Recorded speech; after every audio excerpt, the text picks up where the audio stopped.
Hello and welcome to today's sports interview. Today I have with me Coach Ann Crutchfield, who has led her basketball team to a successful season so far this year. Coach Crutchfield, welcome to the show. Thanks for having me, Murph. Well, let me start off by just asking, how's everything going today? Everything's going great. It's always a good day to be a Wasp and be at Emory and Henry. Yeah, well, I know you're feeling pretty well right now. Had a tough loss in the first game of the season to Averett, but ever since then you really bounced back and you've really had a great season so far starting off this season. I'm really proud of the way our kids are playing. We're very young. We only have 2 seniors, a junior. The rest are freshmen and sophomores, so we're very young. And you know, the good part about that is as our season progresses, we'll continually get better. Our kids are working very hard. They're playing hard, and it's easy to see that we're a lot better at Game 5 of the year than we were at Game 1.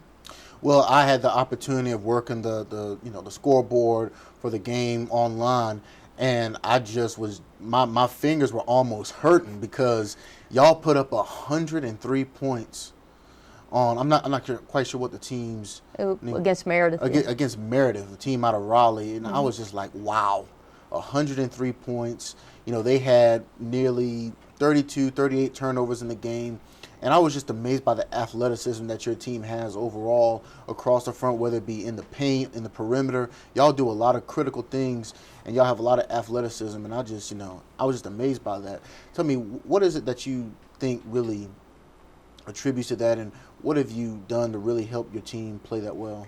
Well, I think, one of the things it's helped us be successful over the last couple of seasons is the fact that we're able to recruit better athletes now than we've been able to recruit in the past. And our kids are, from top to bottom, like you say, a lot more athletic. We're a lot longer. Length was something that we desperately needed to get in these last couple of recruiting classes, and we've been able to do that.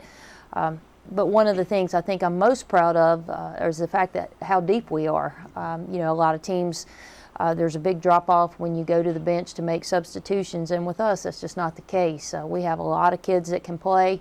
A lot of our players are very talented, and as they gain more experience, I think that our depth is going to be crucial to our success in the long run. You know, we talk about recruiting, and it's important in every sport, whether it be football, basketball, baseball, golf, any sport in general. What are some of the goals you have during recruiting, and how does that help you get talented players to come to Emory and Henry College? Well, one of the things that I was very adamant about when I took the job here at Emory and Henry was going back to recruiting players that are from our area. I think Emory and Henry has a long-standing tradition here in Southwest Virginia and East Tennessee, Western North Carolina, and we've really focused our recruiting efforts really from Roanoke to Knoxville over towards Greensboro, down that way. We feel like those are the type of players that do well here. Emory's a unique situation, both geographically and particularly about the type of student that goes here. They have to be good students. They have to be service-oriented.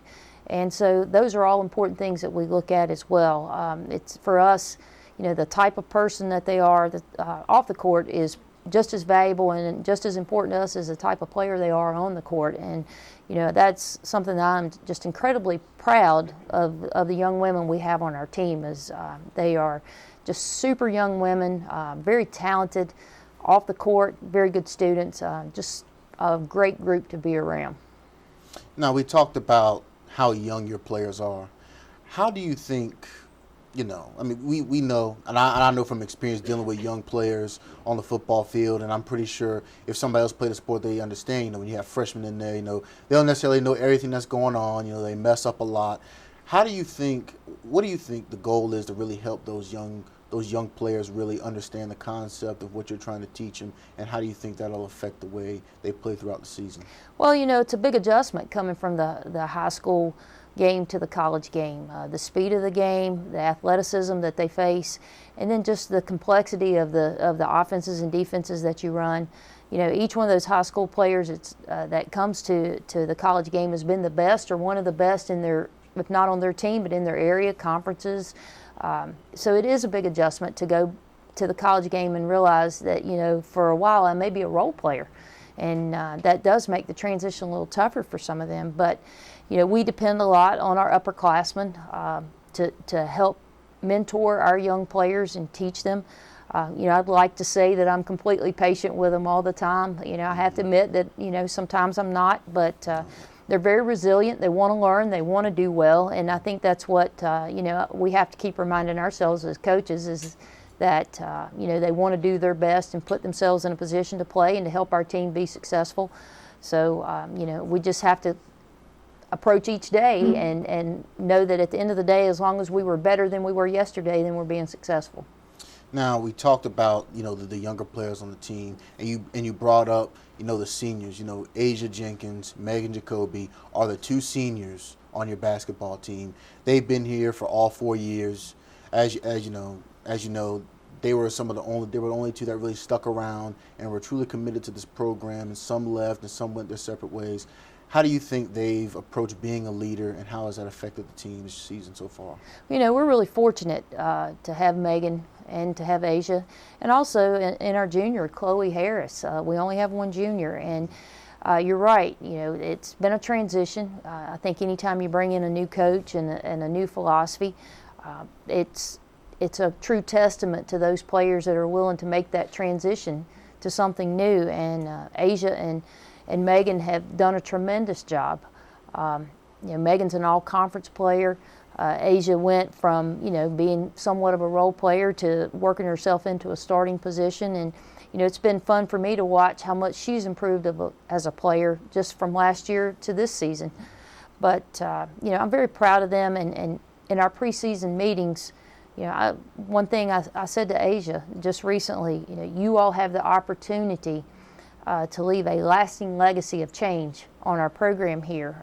Our teams right now are, over the last 3 seasons, have been as successful as our teams have been in a very, very long time, really dating back to the early 2000s, back to the 90s. So, I want them to feel very proud of what their stamp on this program continues to be and will be after they leave. And we're very fortunate to have the upperclassmen that we have.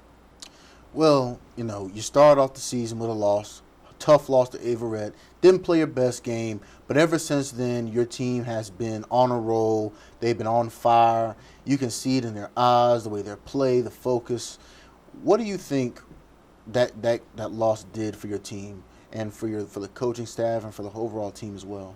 Well, I think, it was the first game for a lot of our players as freshmen. Our sophomores, some of them are just now getting into a situation where they feel comfortable enough in our offense and in our philosophies to really be contributors on the floor. And so sometimes, it felt like in our preseason there wasn't a real sense of urgency. I think our upperclassmen felt it, but our underclassmen maybe not so much.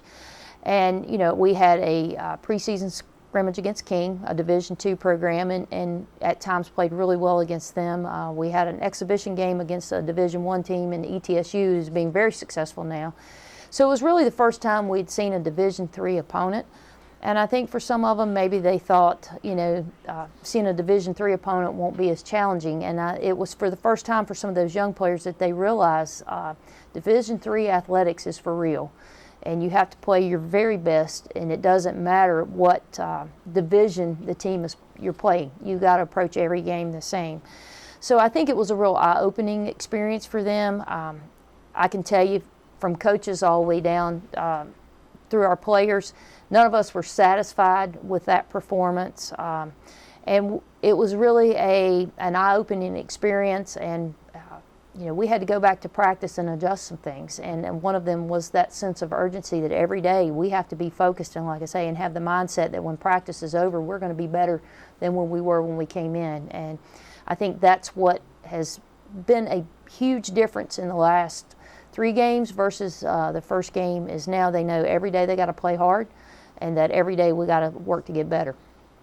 Well, Coach Crutchfield, we wish you the best this season, and we look forward to seeing you do some great things this year. Well, thanks. I just am so excited about this team, and the fact that I love how our students support us. I love the fact that the band is there, the cheerleaders are there. I mean, just creates a great atmosphere for our teams to play in, and we want to play well for you guys. We appreciate everything everyone does for us. Well, we appreciate you for having you on the show.